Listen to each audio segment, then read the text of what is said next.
For those of you who are on YouTube and are joining us either live or otherwise, welcome. And I'm excited to give you yet another presentation of renewing your mind. I wanted to touch on a few things really quick. One of the reasons why I'm at the board is I will probably do a relative amount of illustrations tonight as we are discussing things. But in the meanwhile, just want to say this has been an amazing series and an amazing journey getting through to a place of understanding these things. I can tell you that even though that's true, there is a lot of pain and a lot of heartache present in the human psyche. And to have to go through the things that I've gone through to identify and understand for your sakes what is the renewing of the mind and what is a sound mind, what is a strong mind. I can tell you the insight was wonderful, but the things that I had to heal from and the things that I had to let go of and the things that I had to change, which is an ongoing change, but the things that I've already let go of and changed, those things I can safely say were not fun. This series has a element of that to it, right? I mean, we are not talking about good things here. In our English language and definition of good, Good, not tov, Tov, or tet, vav, bet. Big difference. It may say good and evil in your Bible, but it does not mean good and evil in the Hebrew. Okay. And so as we're going through this, please understand these are not easy things. One of the exercises that we're going to do tonight is going to be painful. But we've been dealing with, for the past week, wounds, or since last week, wounds. So the series last week asked the question, who told you were naked, right? But also brought into the limelight life itself, the reality versus the fluff of Christianity, the reality versus the fluff of self-actualization, the reality versus the fluff of this pie in the sky mentality that a lot of us Christians walk around pretending to have.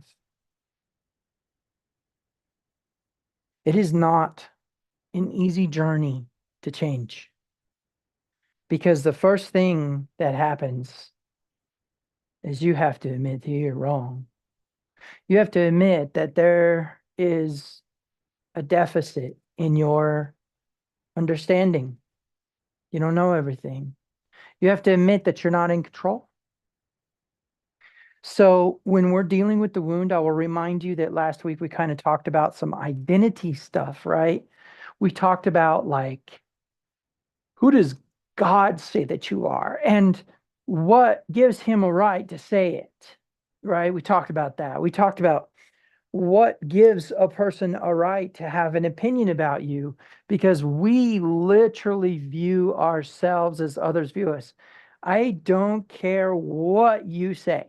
You may think you're the most actualized person in the world when you're not. You actually think all the time about what people think, say, and feel about you. Think, say, and feel about you. You sit there and you go, in your mind, you say, man, I hope such and such doesn't think this about me. And I hope this doesn't happen, right? You don't have sentience. You are not an I. You are what other people think about you and your fears thereof. That's what you are. That is how you are defined. That is how your mind operates in this world. You may think that you don't. You may say, oh, no, he's not.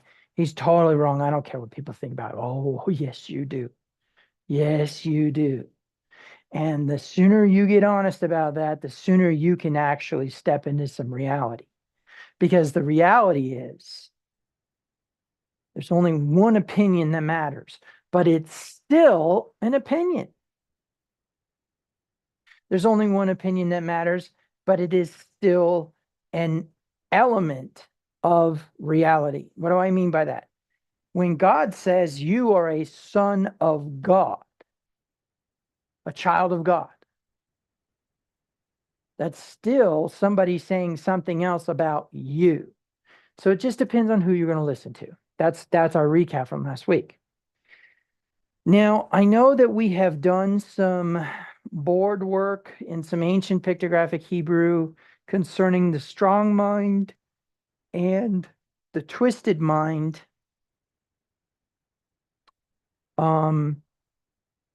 In times past. I want to go ahead and bring it up again, but there's a few reasons why I want to do that, because I want to show you something interesting. Okay. Okay. So let's go ahead and we'll jump over to the whiteboard and see if we can't illustrate some things here. Okay.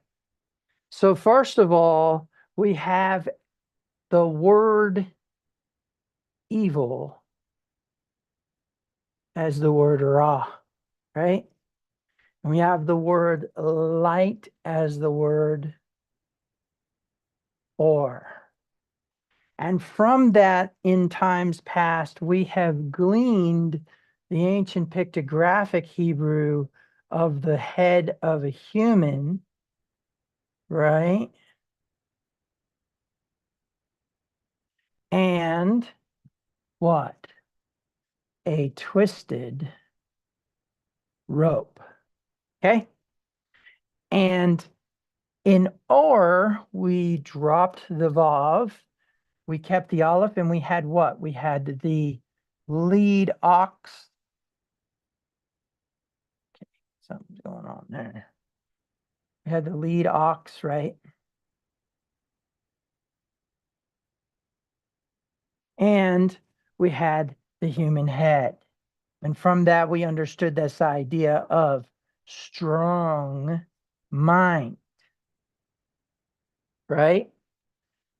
Because why? Because the lead ox symbolizes strong, and this symbolizes the head, or strong head, we'll call it for now. Strong head, okay? And this on the other side is head, and this is twisted. And it literally is pulled right out of the idea of the twisting of a rope, okay? Now, I know that there are different meanings for the ga. This is the ga, by the way, ga. It is a Hebrew letter that is no longer present in the Hebrew language, but it is present in the writings itself, and that this word not only means friend, but also means evil, right? The same spelling. Resh ayin. Why? Because the ayin developed from the drawing of the rope, but the word ayin developed from the eye itself, that symbol, right? So if it is a head and it is a, if it is a head and it is a eye, then that's friend. But we're not dealing with friends, are we? No, we're not. Why? Because there is damage being done. And that's one of the things we need to talk about. But one of the things I want you to notice is that when we're dealing with the right hand of honor, let's talk about that for a minute, just to be on the side of making sure that everything is understood. In ancient Hebrew thought, the right hand was the place of honor, and anything that sat at the right hand was sitting in a position of authority. Okay, and the idea is that that would be the direction of inheritance. That's why Benjamin was named son of my right hand, right?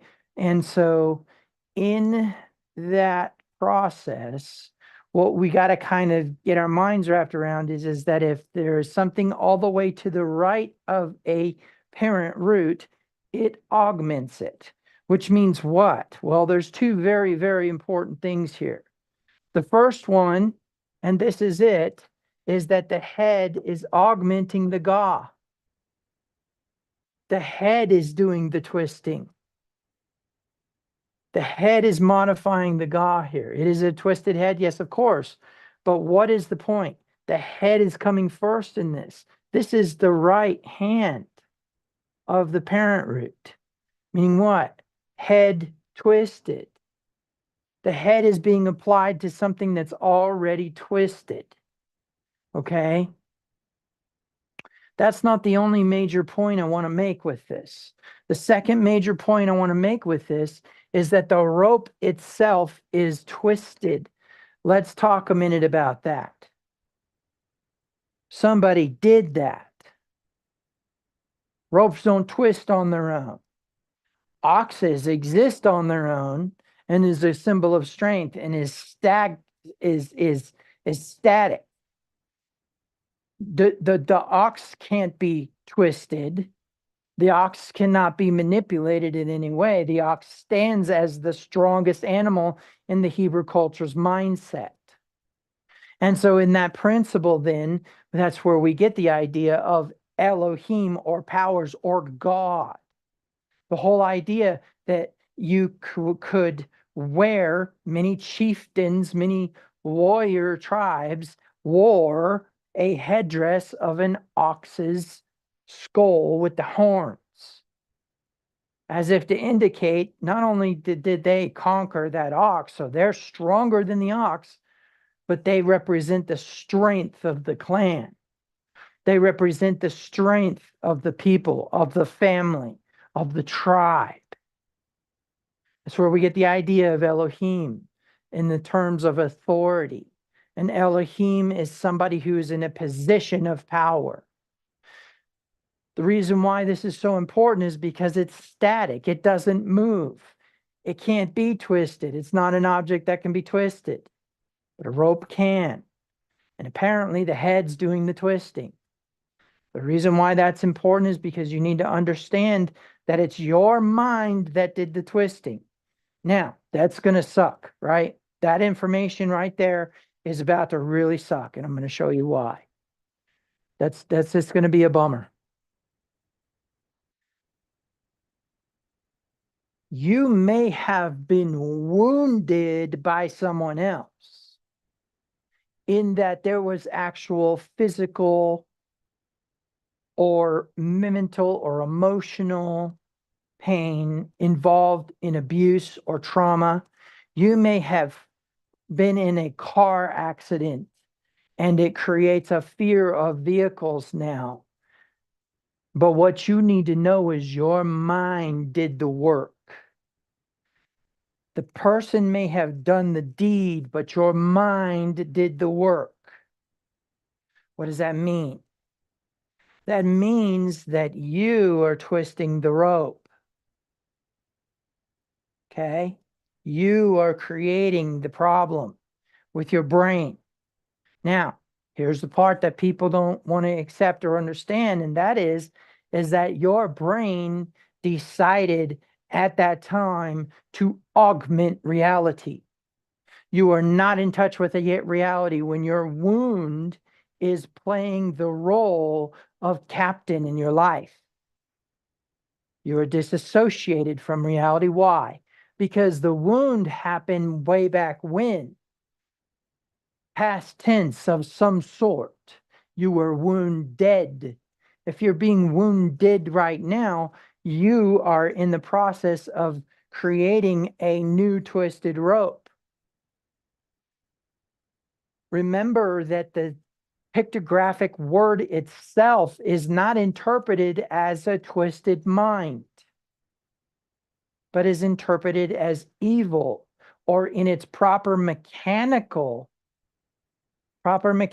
translation, dysfunction. It is something where it is a person, place, or thing that is not operating in its potential and natural order capacity. In other words, it can be and I shouldn't say a place, but it is a person or is a thing that is not doing what it was created to do. Okay, that's dysfunction. Dysfunction is understood as an adherence to learnings. And if there's learnings, then there was instruction. And if there was instruction, then there was submission. Now, why is this so important? This is so important because Yahweh testifies that it is in the heart of man to be evil from childhood continually. But if we put that word in its proper context of its pictograph, which obviously, just like the word light, remember, or is light, and the idea is something that is brought into order. And so the idea is almost as if there is this idea of putting something in a box, putting a boundary around it and enclosing it, and therefore bringing it into order for storage, so to speak, right? A sequential placing of things, but that's not what the pictograph says. The pictograph says strong mind. The ox, show you this. The ox augments the head. The ox is in the position of honor. The head is what's being augmented, whereas the head is in the position of honor and the rope is what's being augmented. And therefore, the principle is that it takes an action to twist. It takes a mentality to be strong. The static of the bull is the idea that the bull's head, the ox's head, the lead ox, the Aleph, is steadfast. The reason why this is important is because how we categorize reality, we think that it is okay to be reactive to something now that triggers a wound then, and you have the same emotions and therefore treat people a certain way. Wounded people will hurt people. Done. Whether it's setting inappropriate boundaries, whether it is basking in the attention of being wounded, or it is the action of the process of projecting that emotion onto another person and therefore projecting that energy upon that person. That is a false reality. Why? Because the wound happened in the past. You bringing it up now through context-sensitive triggers is augmenting the present with a non-reality. Now, I know this sounds harsh, but the problem is you need to realize that your mind is the one that created the wound, not the person. Why do I know that? How do I know that? Go look at your Messiah. Not once was his mind wounded by the destruction of his body. And for those of you who don't believe in the Messiah, all you have to do is look at the benevolent minds of those who have suffered over time and did not carry a wound in history. I won't name them here. So what does that mean? That means, A, in present, we need to learn how to be wounded correctly. We need to not allow our minds to augment reality. B, we need to unhook the emotion that we're projecting to other people in this reality from the past. What do I mean by that? I mean that you need to get to a place where you do not project that emotion as a result of the trigger of that wound. That's trauma triggers, as it were, or wound triggers. The next thing that we need to do is we need to realize that our brain created the wound to begin with, which will come in the form of a fear, an entitlement, and some sort of false identity. What do I mean by that? Okay, so the part that's important here is to understand that when you act like everything is okay, when you are actually having wounds trigger your emotions, you are presenting a false identity. You are lying. And if you are lying, then that means that you've chosen not to heal. Because the only reason why you need to hide your wounds from someone is because you have triggered and are afraid that they are going to do the same thing. And you are beginning an interaction in mistrust. Now, I know that there are people who have severe wounds, but they were still created by their own mind. They still were created by their own mind. And I'm going to propose to you that there is a sentiment of injustice attached to it, because whoever did what they did, or whatever, however something operated in its non-natural order process, so anything that didn't do what it was created to do and somehow injured you mentally, emotionally, physically, etc., it was not operating the way that it was created to be. And what you need to know is that it was probably operating in wounds.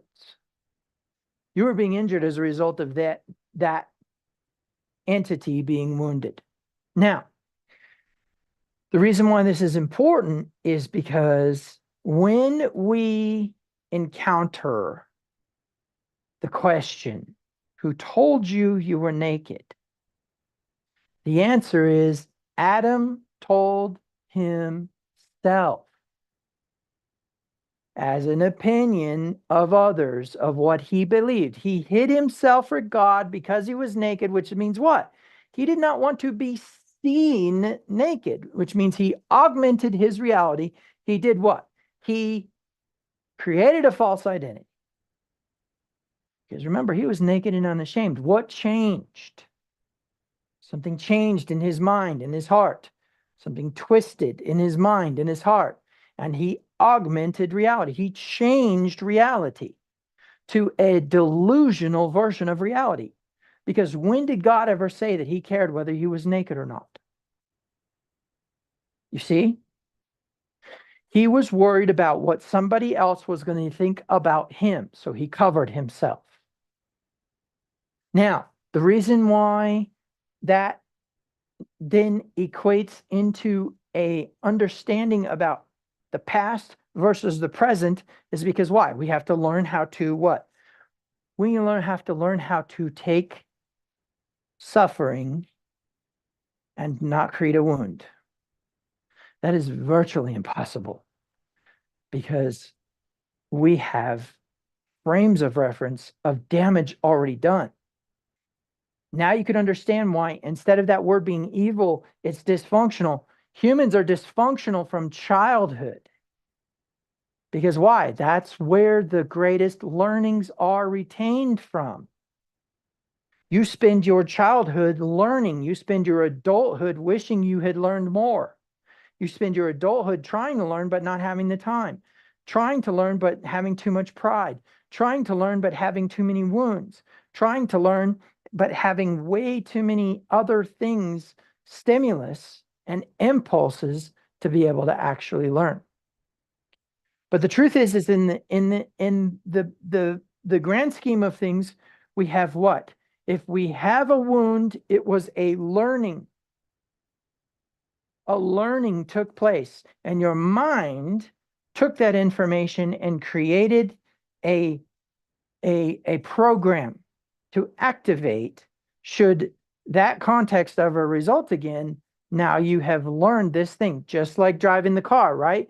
Remember what I told you? You sit down, you haven't driven a stick in 20 years. You sit down, and it may take a few times of grinding until you find them, but the truth is within moments, you are driving a stick again. Same thing with a bike, right? So there was a first, but the principle is that wound itself you created with your mind, even though that somebody may have hurt you. Then let's talk about this a minute, okay? If a person takes and cuts another person with a knife, okay? That person has injured that person, right? They have hurt that person. But the truth is the wound is what's left over afterwards, right? The wound is the damage that was actually done to the tissue. That's the wound. The damage, the hurt itself, the action itself is done, finished, over with, and probably isn't necessarily going to happen again. Okay? Now, don't get me wrong. There's patterns of abuse, and that's a whole nother story, and I'm not discounting those. I promise you. But what you need to understand is that means, and this is going to sound crazy, that person at that time was giving you instruction. How so? Because remember, your mind operates from the point of view of thinking about how others think about you. Now, that person does something to you that violates your rights, or there's some sort of bad thing that happens that creates the trauma or the fear. But the point being is it's an instructor, it's a teacher. And if it's a teacher and you submit to that learning, then you are a student and therefore a subordinate, and therefore you have given up your authority. I know this sounds crazy, but that's exactly what happened to you in your wounds.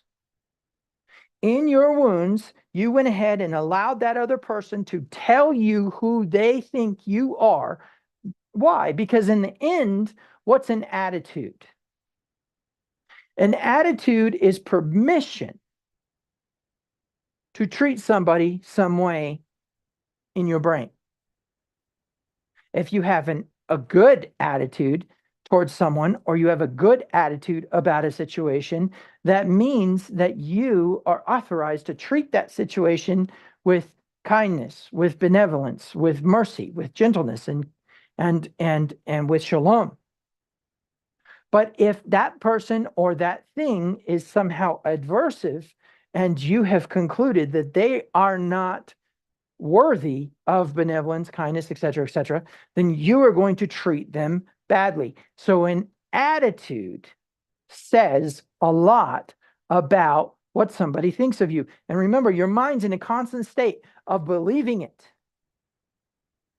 That's why your identity is so important. That's why whoever dictates your identity better have some authority and better have worthiness. And I can't think of anybody more qualified than the intensification of all power in the universe who does not have wounds and deficits by which he's going to injure somebody.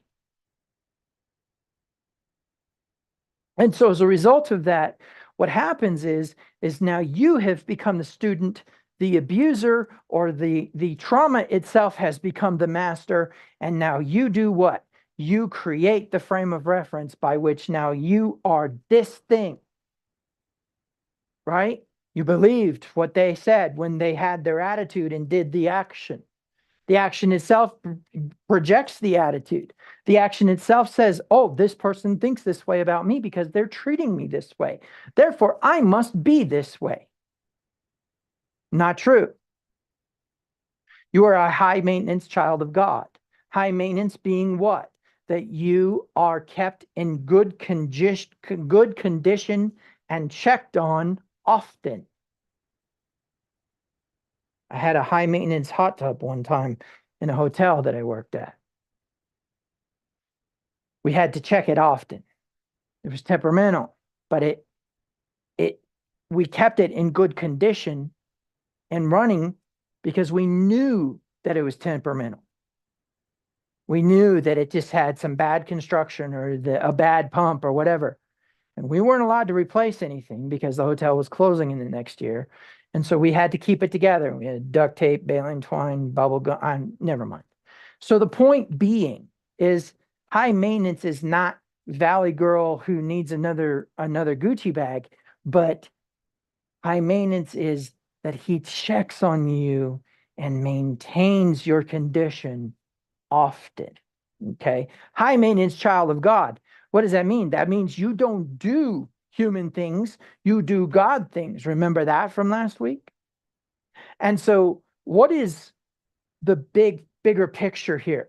The bigger picture is that you have submitted your power, your energy, right? That's what I mean by power, your authority. What's that? Dominion that Adam was given. Adam was given dominion over all the earth, and his sons after him, right? Inherited that. Why? Because they sat at his right hand. Remember, inheritance passes to the right hand. And so in all of this, you give up your dominion, you give up your energy, and you gave up your dominion. You gave up your energy and you gave up your collective conscience. What does that mean? You're disconnected from humans. Why? Because you're trying to augment reality. It's not their reality. And they're like, what is wrong with this person? You're wounded. You will try to what? To control your environment to make that reality real.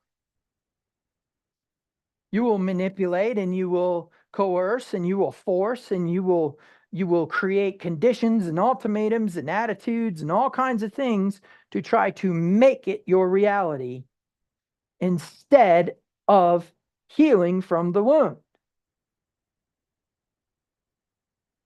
When you submitted to that authority, when you let that teacher teach you and you maintained those learnings, you've got an emotional attachment to him, which means what? When that is triggered, you remember those learnings, but then you project that emotion, and that emotion then becomes their reality. And thereby they say, oh, that emotion's being projected on me because that's how that person thinks of me. It must be true. I'm that thing. Do you see what you've just done? And so wounds are powerful.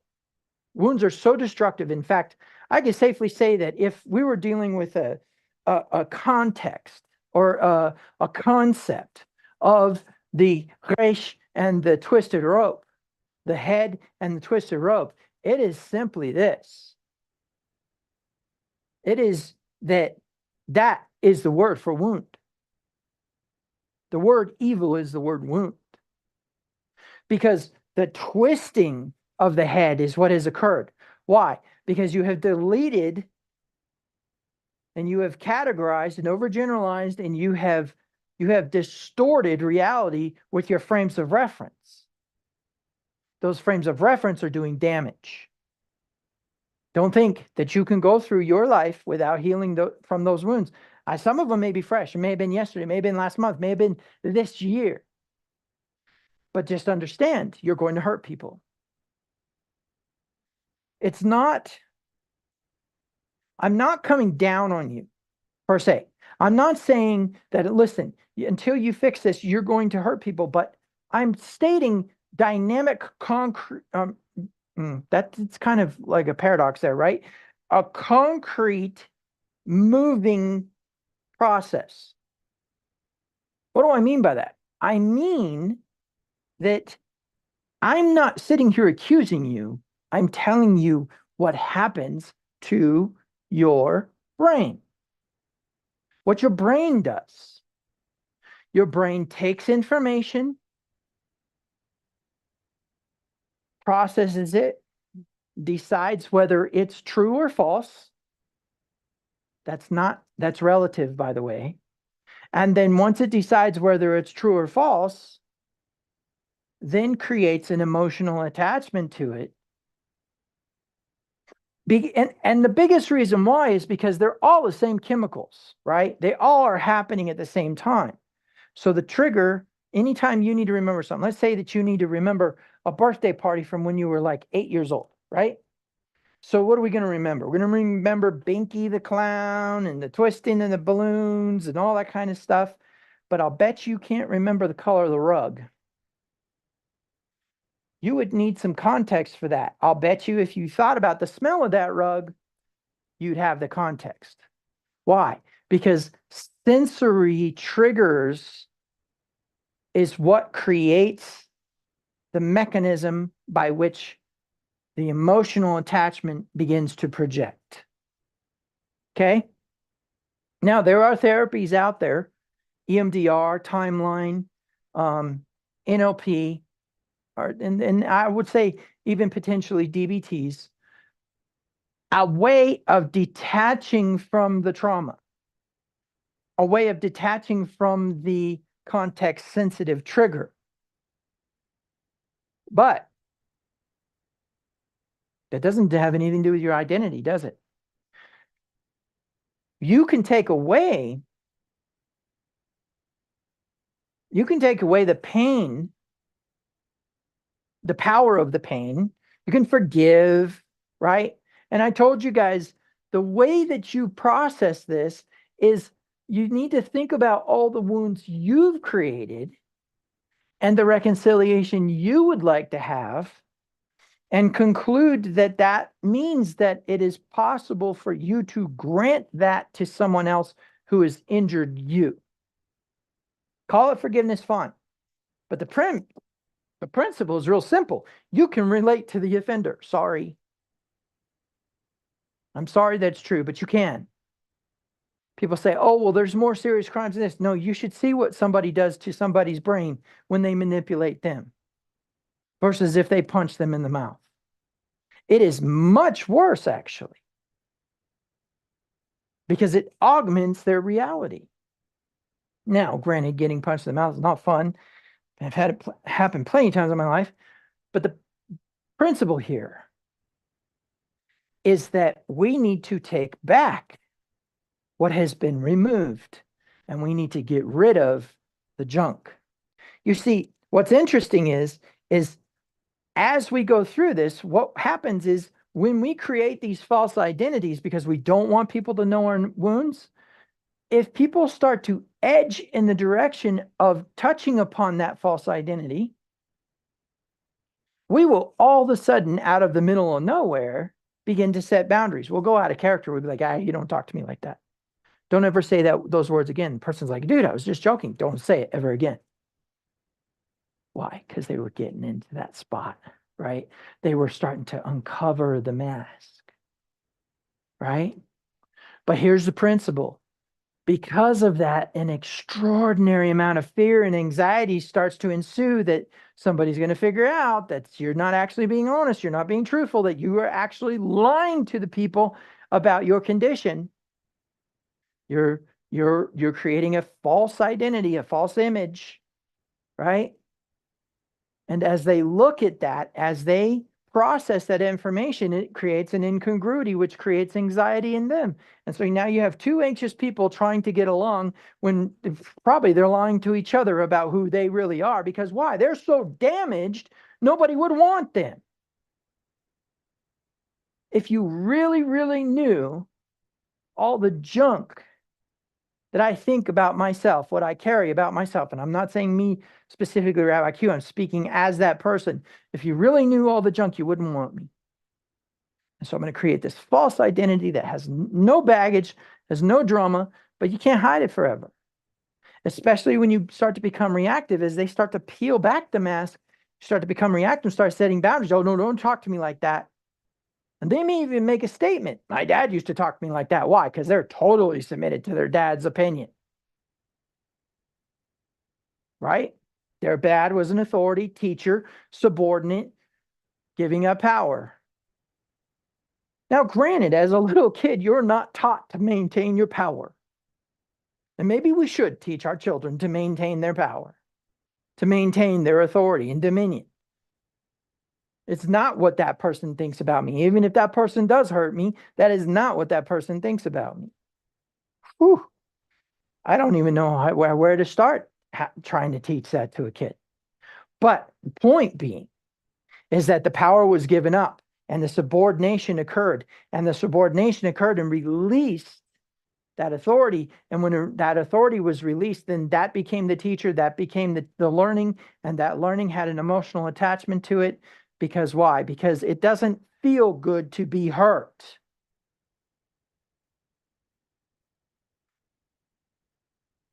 When I talk to people about offenses, it's interesting. A majority of the time when somebody takes an offense about something, one of two things is happening. Either A, they're taking on someone else's wound, right? Or they themselves are trying to hide their false identity. When you become offended, you're hiding your false identity. I know that sucks. I know that I am not speaking kindly to you tonight, but I am speaking realities that you do not want to admit. But if you're going to stop hurting people, you say, I don't hurt anybody, I live a good life. I had a good childhood. My kids are happy. My wife is happy. Even my dog is happy. And the truth is that there are so many blind spots in your process. You're about 2 weeks from a divorce and you don't even know it. So, and that wasn't a prophecy. I'm saying that we are not necessarily aware of the damage that we're doing. Okay. Now, when we're dealing with identity, is it okay to not be okay? Yeah. Who told us that we have to be happy all the time? How is it that Solomon, who was the wisest man who ever was, such as ever was, so shall never be again? What does that mean? That means he is the last one to have that wisdom. And he writes in his book of Ecclesiastes, to everything there is a season, a time for war, a time for peace, a time to cry, a time to laugh. Oh, meaning what? There's a time to not be okay. In fact, he recommends strong drink for those who are not okay. I know that's a bad idea, but you get my point. He understood human sorrow and suffering and understood the solutions, and people have to get all high and mighty and godly about it. All they got to do is go read in Ecclesiastes and see that he did everything he could to give himself pleasure and found it to be vain as well. Why? Because there were days when you just don't have a good day. You have no idea why you get in a bad mood. You just get in one. Granted, it probably has an origin, but you get my point. We're like, man, I just woke up on the bad side of the bed today. Okay, that's not a reality. That's augmentation. There's no such thing as the wrong side of the bed. Okay, there's no such thing as getting up and having an attitude. You already had the attitude. You just don't know why. Okay. All right, so what are we gleaning from this? What are we understanding? The rope is a twisting action. It's a twisting. There's dynamics here, right? The ox is static. The strong mind is static. Why? Because the actualization of the person, the actual validation. Let's talk a minute about validation. What is validation? It's when I need to be convinced by someone else. Oh, here we go again with other people's opinion. I need to be convinced by someone else that I am the identity that I think I am. But where am I getting my thinking about who I am in my identity? By what other people think. Not what they actually think, but what we think they think. Right? Oh, this is a fun one. We could go on forever. What they think that they think, what we think that they think we think. Okay, enough of that. So the point is what we need is validation from something that tells us that we are something that can't be manipulated or augmented or tweaked or wounded or put into whatever. And why not? The very what? Offspring of God. Why not? Great identity, right? Problem is then we start to get into, okay, what does that mean? Does that mean we're gods? Does that mean we are little gods? Does that mean that we are sons of God, as in like children of God, in the sense of like that we're just he's our creator, and therefore we are his, or we are his origination, or he is our origination? Anthropomorphic assignments to the intensification of all power. When you think about this for a minute, energy cannot be created nor destroyed. And if energy cannot be created nor destroyed, then that means that it always existed. And if it always existed in some form, then we need to accept that that energy doesn't have a gender. It doesn't have a title. It doesn't have attributes. It doesn't have limitations. It is the source of all energy in the universe. And whatever energy that it becomes, like when you get into energy conservation, you start looking at entropy and all those kind of things. You look at thermodynamics. Somewhere along the lines, you run into what? Things being converted into other kinds of energy. For example, kinetic energy being converted into sound, right? So in that principle, there's kinetic energy moving, right? When I clapped, that made a sound. That changed the energy. It's still coming from the source, y'all. And it doesn't have a gender, and it doesn't have limitations, and it doesn't have titles, and it doesn't have shape or form. Those anthropomorphic definitions of God are for your sake, in order for you to have the attitude that you're supposed to have. The attitude of a bride with her husband, the attitude of a son with his father. So when we say that we are children of God, we need to understand that that concept in and of itself says we are some kind of energy a lot bigger than just this human body. We are relatively a cosmos within ourselves. And when we start to get into the corporate collective conscience of, say, Babel, where God says they are all one, and now this is what they begin to do, now nothing will be impossible for them. Somewhere along the lines, we are going to have to get into the concept and accept the idea that you can go dark with this just as well as you can go light with this.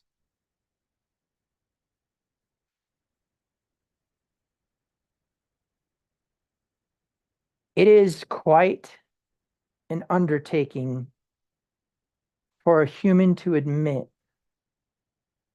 that in their most painful moments of their life, they created bad realities for the future with their brain. No one else did that but them. And it sucks. I promise you it sucks. This is not an easy, pleasant thing. But I'm hoping that I could somewhat illustrate tonight the healing of some elements of a wound. And the way that I can do that is to alter your false reality. You see, a majority of you who are watching are adults or probably well into your teenage years. Most people probably wouldn't watch me if they were younger than, say, 16 years old. And there are some of you who are watching who may be well into your 70s, 80s. I think that it stands to reason then that most people, and I would say a grand percentage, a percentage larger than not, of people have a sentiment about children. And they have a sentiment, and when I say a sentiment, I don't mean a true identity. I mean a sentiment. You were once a child, you went through whatever you went through, may have not been that bad of a childhood, but I promise you still went through things and you probably have some blind spots. Because no one escapes childhood unscathed. No one escapes, because why? Because their parents are wounded and their parents projected those wounds upon their children. Okay? So just get over it. You're screwed up. Let's move on from that fact that you're already screwed up. Even if you are very successful, very self-actualized, you are still screwed up. You know, I know because you were probably taking offense. But let's just say for a minute that we set that aside. Remember, the anatomy of an offense is simply this. It's someone else's wound, or it is your own wound and you making a false identity. An example of this is when we take on the crusade of, oh, this people over here suffered this way and now I'm offended, and you're not even of that group. That is an idea of taking on an offense and thereby creating an augmented reality that isn't even your own wound. Okay, so when I say sentiment about children, what I mean is that there is a general agreement amongst most people that children are innocent, that they are someone who needs to be protected. There is a sentiment that they are someone who needs to be taught. There's a sentiment that they are someone who needs to have nurturing, right? And so generally speaking, we have somebody in our lives as a child who takes on the role of nurturing. And we have somebody in our lives as a child who takes on the role of protecting. And sometimes those two meet, but a majority of the time they're separate. And we have a tendency to lean in the direction of masculinity because of strength, which isn't necessarily a true reality, but is a leaning in that direction, and a leaning in the direction of femininity as nurturing, which again is not necessarily a reality, but is a leaning, okay? And so what that means is that a lot of times we identify a male and female as those two entities. Not always. It could be an aunt and your mom, you know, or whoever, okay? The reason why this is important is because the nurturing figure and the protecting figure have responsibilities built into their process. The protecting figure needs to determine the Torah for the child's life. What do I mean by Torah? God's teaching and instruction, not law. You don't think in your mind, I'm going to create law for this child. You don't. You say, I'm going to give this child instruction. Well, that's the word Torah in Hebrew, translated law by King Jimmy and friends. So as a result of that, what we encounter is that there needs to be realistic limitations set by the protecting figure. They decide how big the fence is and whether you can go outside it or not, right? Then what? Then we have the need for safety. They ensure those things, right? And then we have what? They have the need for an exaltation of self-esteem that's going to come from a nurturance of the protecting figure. Why? Because they're going to have a more powerful influence upon how that person thinks about themselves. The mother, on the other hand, is going to promote what? Self-expression, right? And when I say mother, I mean nurturing figure. Self-expression. What else? Connectivity. What else? The autonomy, the willingness to trust the child to go and do things by itself.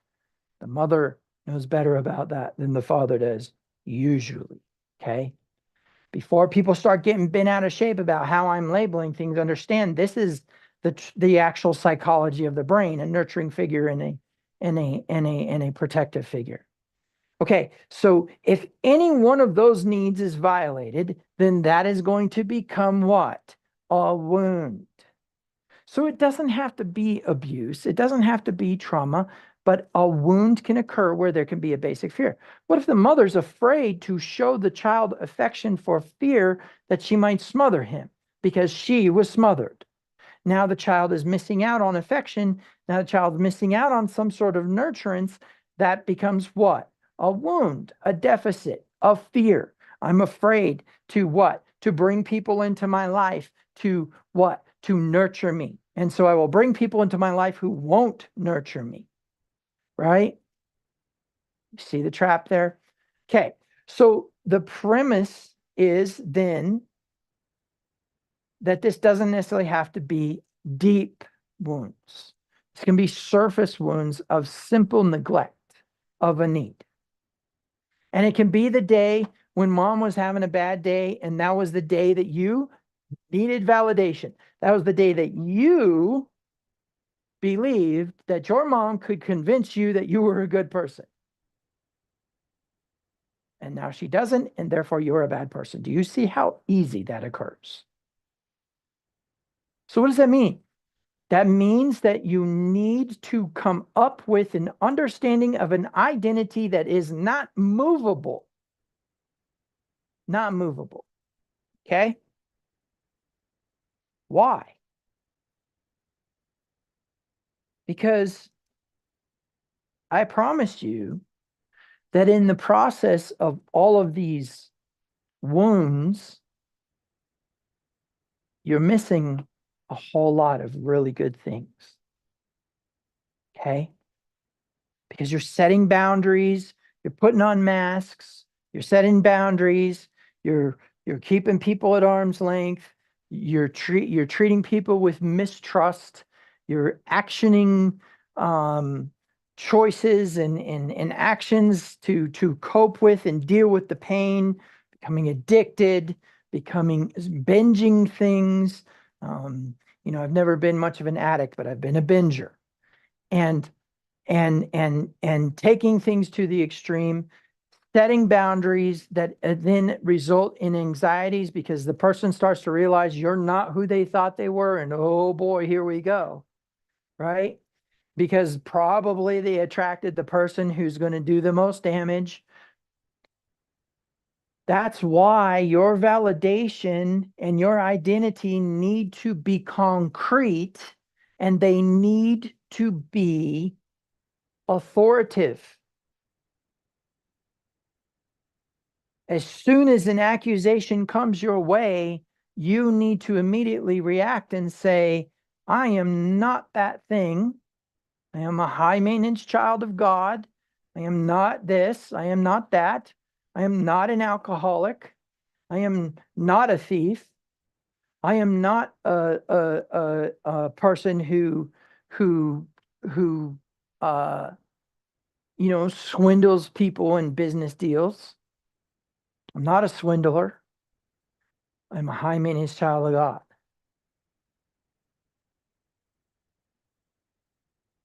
Some people's wounds are present enough that you can identify them and immediately have red flags. And I'm just going to put out there, you're going to get hurt.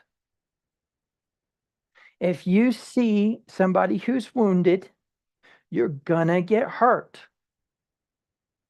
So what? You yourself may need to do some self-care and keep that person back. I know that sounds rough, especially when it's family or friends or, you know, your pastor, you know? Because let me tell you something.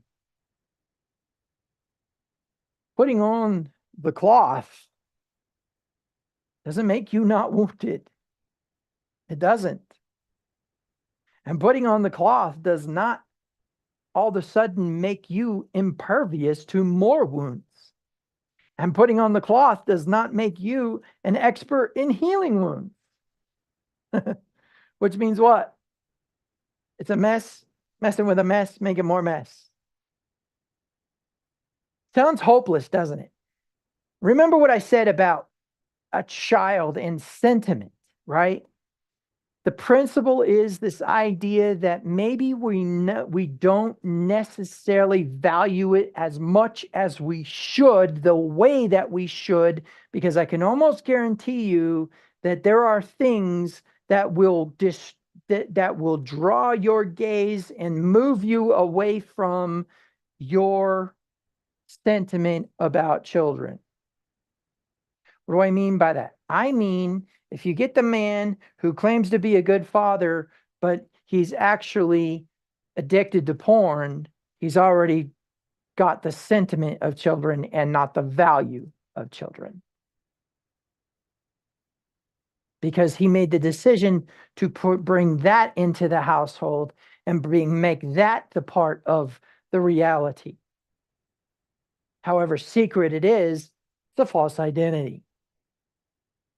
And so my point is we're going to build off of the sentiment of children to try to get to a point of value of children. And I'm going to show you why here in a minute. So the principle is that this sentiment is where we think, oh, this is an outrage, the way these children are being educated today. You don't actually care about the children being educated. You don't like the political figure in office. So I appreciate the sentiment, but it is not the value. Because the value would be if you were to actually try to heal and therefore not project that upon your children. But what we're going to do is we're going to create a value here with it. We're going to kind of create a space that does not contain wounds. And within that is going to be our child of our imagination, as it were. This child of our imagination, what? He needs to be safe. He or she needs to be safe. He or she needs to be able to connect with others. Social promotion and also promotion and also the nurturance of connectivity. He or she needs to be able to be independent, to be able to strike out on their own a little bit, to learn things on their own, to play on their own, etc. He needs to also have realistic limitations that prevents that independence from getting them into danger. Danger is a big point that we need to come into thought here. What dangers could fall upon them, and therefore we need to prevent that, right? Then what? After that, we have what? We have self-expression. Self-expression. They need to be able to cry, to laugh, to squeal, to scream. Oh my God, the screaming. They need to be able to express their emotions, their life, to color, to paint, to make messes, to mess up the latest project that their dad did, right? You get it. They need to express themselves artistically, articulate with words, etc. And they need to have self-esteem. They need to be uplifted in their identity.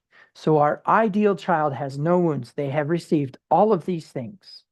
Now you look at this child And right off the bat, the first thing that happens is your sentiment is going to move in the direction they deserve to be safe. Yes, we agree with that.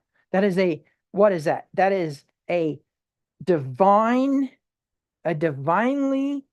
endowed entitlement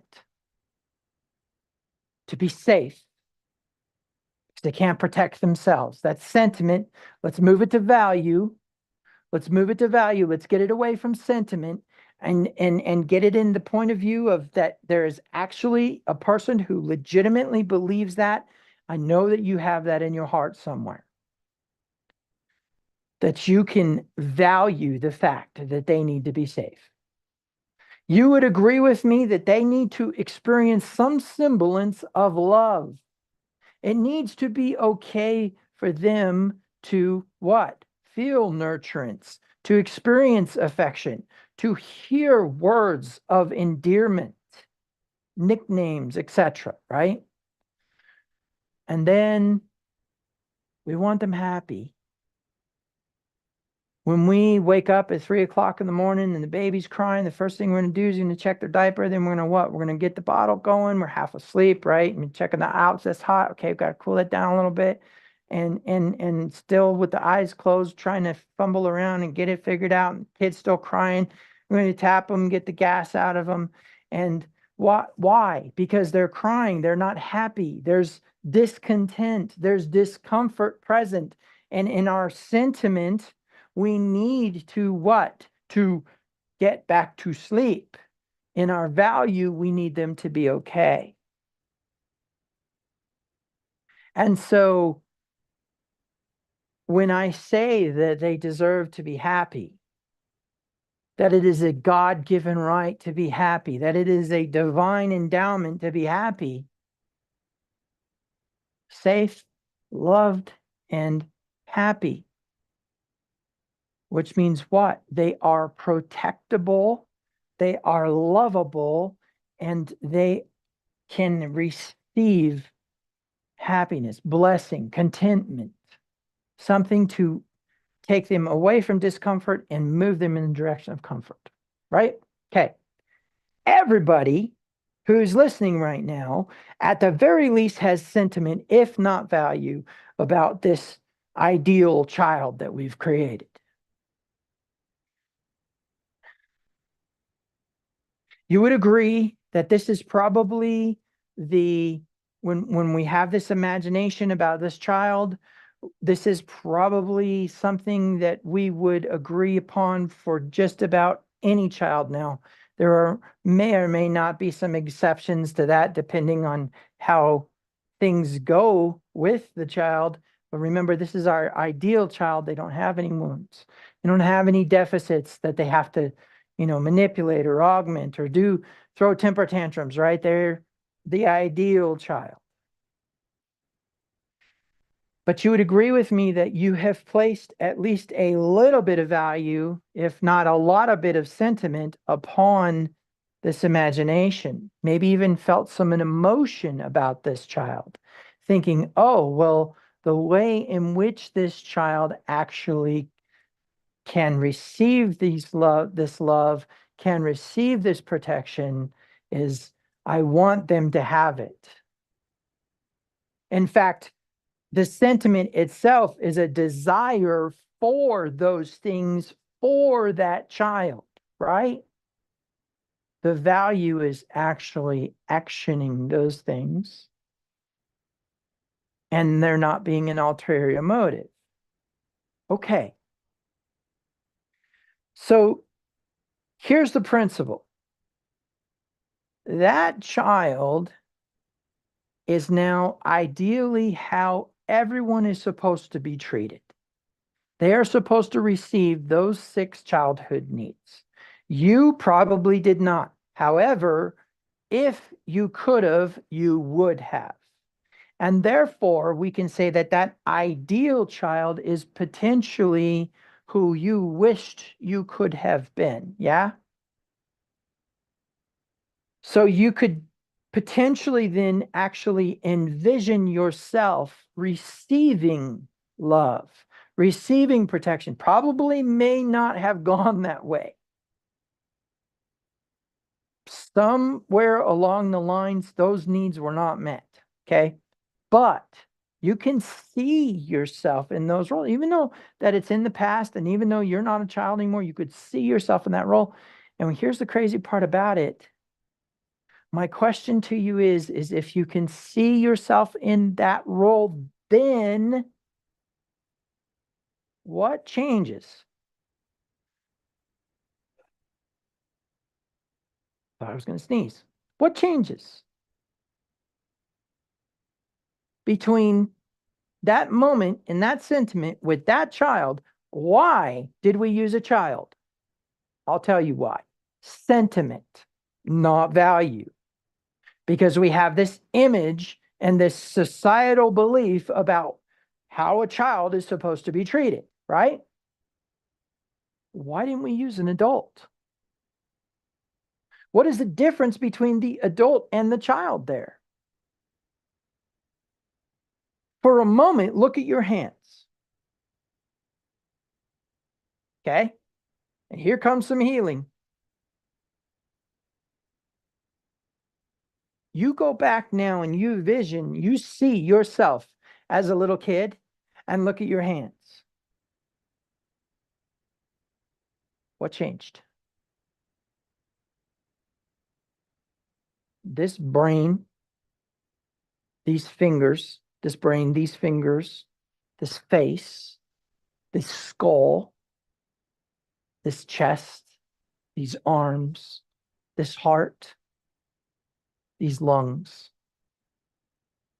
I was born with them. And as a little baby, if someone looked at me, they wouldn't think in their mind, that person doesn't deserve to have good lungs. Right? It doesn't even calculate that we would think that way about a child. What changed? Same hands. Same exact hands. Meaning what? The only thing that changed was what you believe about yourself. And what did I tell you in the intro? It is not what you do that tells you who you are. You drink, that doesn't make you a drinker. You smoke, that doesn't make you a smoker. You have been victimized, that doesn't make you a victim. You have been the one who has victimized people, that does not make you a victimizer. But what you believe about yourself, what is in your heart about yourself, is what you will do. And if you believe that you are a drinker, you will drink, etc., etc., etc. What does that mean? He didn't say you were an adult child of God. He just said you're a child of God. Yeshua said, unless we become as little children, we will by no wise enter the kingdom of heaven. But here's the crazy part. The kingdom of heaven is within you. Meaning what? You won't tap into the higher self until you become as a little child. Why? Because we need to reparent. We need to undo those damaging childhood programming, life trap rules that have become the frames of reference for our lives. And so, what does that mean? That means that wounds are running your life right now. So how do you become the change that this world needs? How do you undo that? Well, obviously, like I taught you last week, you got to get some identity, right? You got to change the way you think about yourself and stop worrying about what everybody else thinks about you and only worry about what God thinks about you. And it says, for God so loved the world, he gave his only begotten son, that whoever believes in him should not perish but have everlasting life. And he made him who knew no sin to become sin for us, that we might become the righteousness of God. God has assigned to you the designation of child of God, high maintenance child of God. That means you do God things, not human things. And as a result of that, then we start to get into energies, and we start getting into authorities, we start getting into collective consciences, and we start getting into the change that this world needs, and we start to understand things a little bit different. And now we understand why Paul said, be transformed by the renewing of your mind.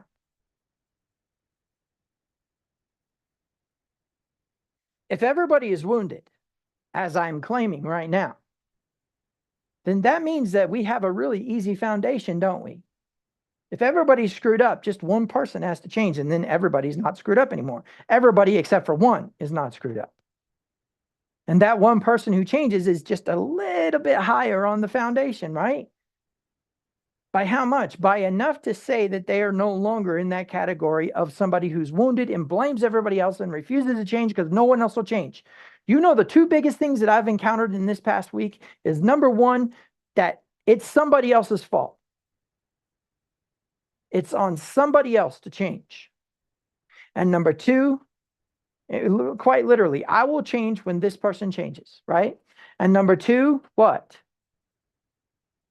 It's their fault, right? It's everybody else's fault that there's problems in the world.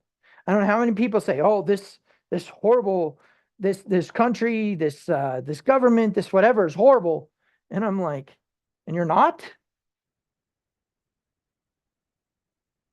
Look at how you treat your husband. Look at how you treat your wife. Look at how you treat your children, how you treat your dog, how you treat your property.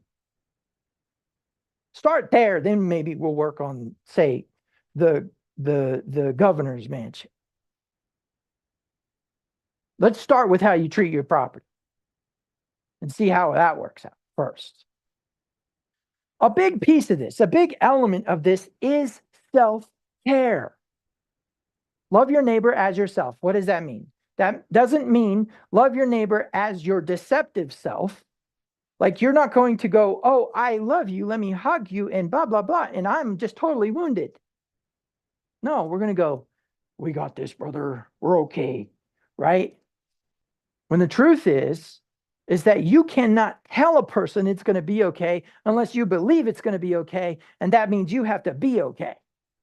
Now, is it okay to not be okay? Yes, of course. But don't lie about it. Don't say, "I'm okay," when you're not. Tell the truth.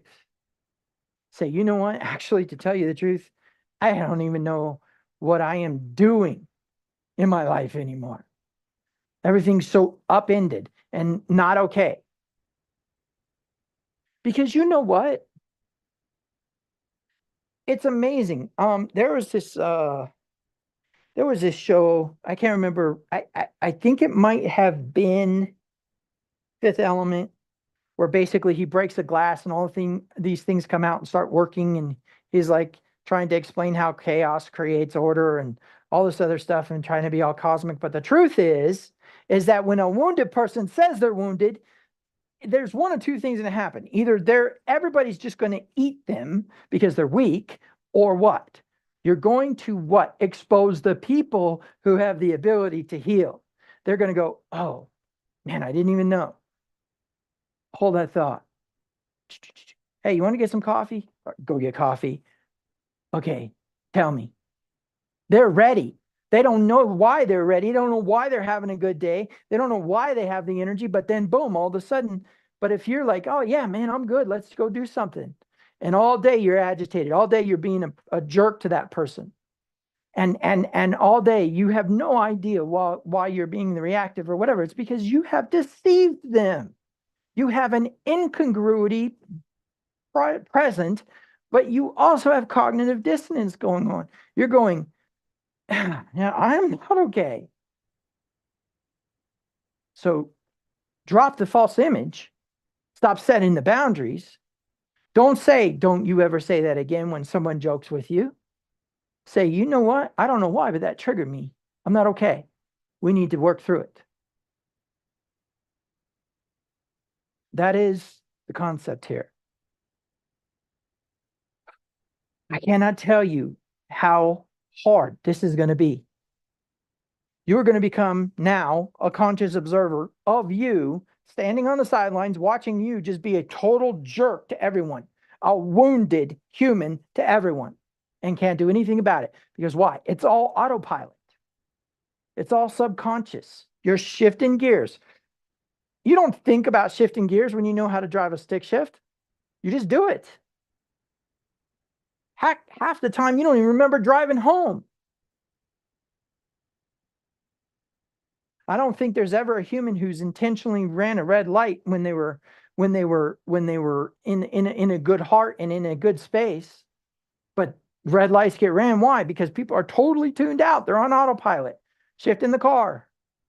How much more are wounds? Running the show.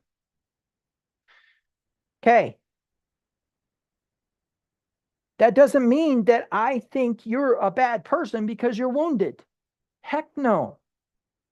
It's the complete opposite. I shift into healing mode when I see a wound. You know, there's so many times I've been angry at somebody who's been like, blah, blah, blah, blah, right? And they're like, okay, I'm so sorry. I didn't mean to do it. There's just this horrible thing happening over here, and I didn't know. And I'm like, whoa. Here, let me help you with that. And get out the tricorder, right? Because why? Because I want to be the change that this world needs. Am I in my wound at that moment? When I see the pain, that instantaneous seeing of the pain shifted into compassion and be like, oh man, I don't want to be the one hurting you.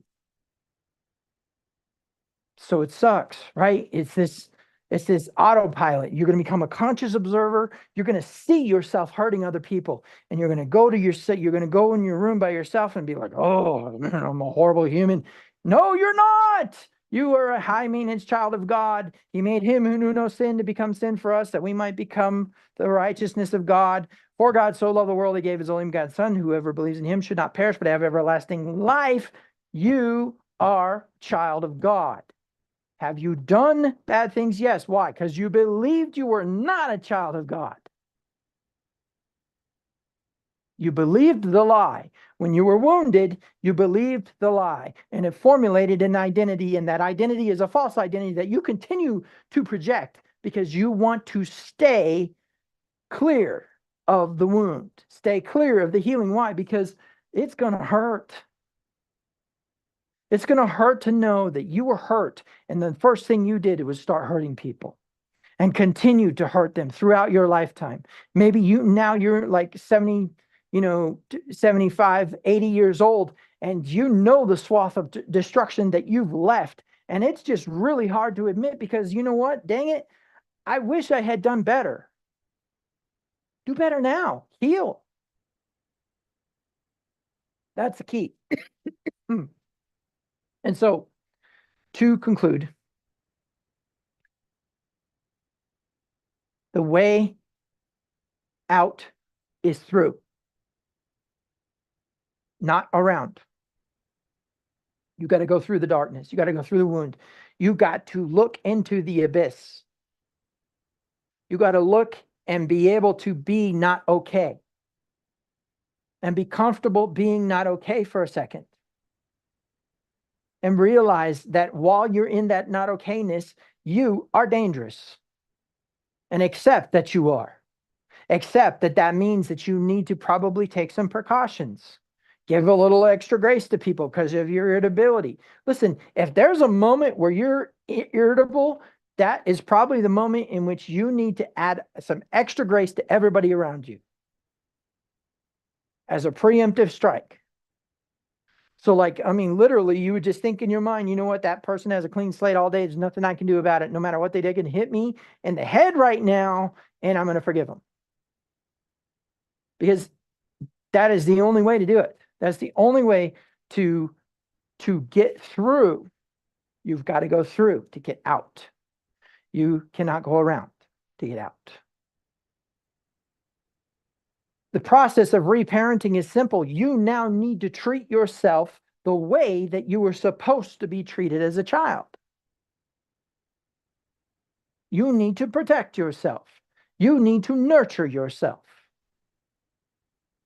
And if you're expecting somebody else to do it for you, I promise you, there's two things that have probably happened in your life. Number one, you probably have surrounded yourself with people who won't do it. Why? Because that is the tape that plays, right? That is the augmented reality that you live in. It's unfortunate, but true. We were afraid of the thing that we were neglected in. Okay.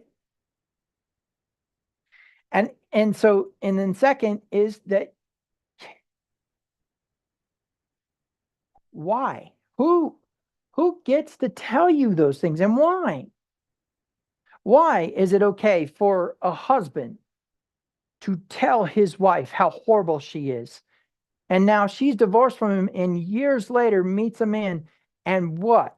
Believes those things about herself still. Why is that fair to you? Why would you ever believe that? Don't get me wrong, I believe it. Don't think because I know this stuff that it's any easier. It's not. In fact, it's actually more frustrating because then I'm like, oh, yeah, there goes that personality trait over there. Oh, yep, there goes that wound. Oh, yep, there. And I'm like, yeah, let me hide. Knowing it makes it worse. But you can do it. You can do it. Next week, I think what we'll do is talk about how to suffer properly, how to take a hit and not create a wound. Okay. But for now, just remember, it's not what you do that makes you who you are, but what you believe about yourself. Out of the abundance of the heart, words come, you will speak it. You'll say, I am this thing. Whether you say it in the mirror, whether you say it to yourself, whether you say it in your mind and believe it, and it comes out as words that are similar or are in the general context or big picture of that single thing, a greater frame of reference, as it were, you will do it. If you think you are a horrible mother, guess what? Not only are you a horrible mother, but you will be. You will do the things that horrible mothers do. Who told you you were a horrible mother? Did the intensification of all power in the universe tell you were a horrible mother? Or did somebody else? And does that person have more authority than him? Or should that person have that type of clout in your life? Have they earned that? Who told you you were naked? Shalom. We'll open it up for discussion now. If anybody wants to ask questions or say anything, remember we're being recorded and I want to be able to have people hear the answers to the questions you're asking. So if anybody in the Zoom call has any questions, you can go ahead and you can unmute and ask your question or make your statements. If not, we will go ahead and end the session. If you are on YouTube and you actually can't obviously do the audio thing, you can type in the comments. I check the comments often and I will answer your question. And if the live chat is working and somebody's paying attention to live chat and you know the answer, you can answer the question for them as well. This is not a dictatorship by which I'm the only one who can answer questions. Okay. So I will give a few seconds for people to unmute and make their comments. If not, we're going to end the session.